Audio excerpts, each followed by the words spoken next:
تو لأوطین رایتا، البتہ میں لازمی طور پہ دوں گا رایت جھنڈا، غدن کل،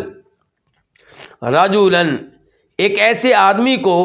یحب اللہ ورسولہ جو اللہ سے محبت کرتا ہوگا، ورسولہ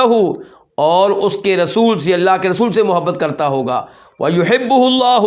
اور اس سے اللہ محبت کرتے ہوں گے، ورسولہ اور اس سے اللہ کے رسول محبت کرتے ہوں گے۔ اس سے ایک تو پتہ چلا کہ اللہ کی صفات میں سے ایک صفت یہ ہے کہ اللہ تعالیٰ محبت کرتا ہے کئی لوگوں سے، اور ہم اللہ کے فضل و کرم سے اللہ کی دیگر صفات کتنا اس صفت پہ بھی ایمان لاتے ہیں، اور ہم سمجھتے ہیں اللہ حقیقی معنوں میں محبت کرتے ہیں، کوئی تعویل نہیں۔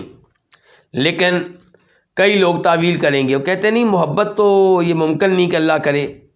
ہم کہتے ہیں ابھی قرآن میں بار بار آیا، احادیث میں آیا، کہتے ہیں جی اس کی تعویل کی جا سکتی، کیا تعویل کریں گے کہ اللہ محبت کرتا ہے، مراد یہ ہے کہ اللہ جن کے بارے میں کہتا ہے کہ مجھے ان سے محبت ہے، ان کو اللہ انعام دیتا ہے، ان کے ساتھ اللہ تعالیٰ خیر خواہی کا ارادہ فرماتا ہے۔ تو یہ تعویلات ہیں اور یہ غلط سلوک ہے اللہ کے کلام کے ساتھ اور نبی علیہ السلام کی حدیث کے ساتھ۔ ہمارا عقیدہ یہ ہے کہ اللہ محبت کرتا ہے، اور یقیناً جیسے اللہ محبت کرے اللہ اس کو انعامات سے بھی نوازتا ہے، اللہ اس کو عزت بھی دیتا ہے، اللہ اس کے ساتھ خیر کا ارادہ بھی فرماتا ہے۔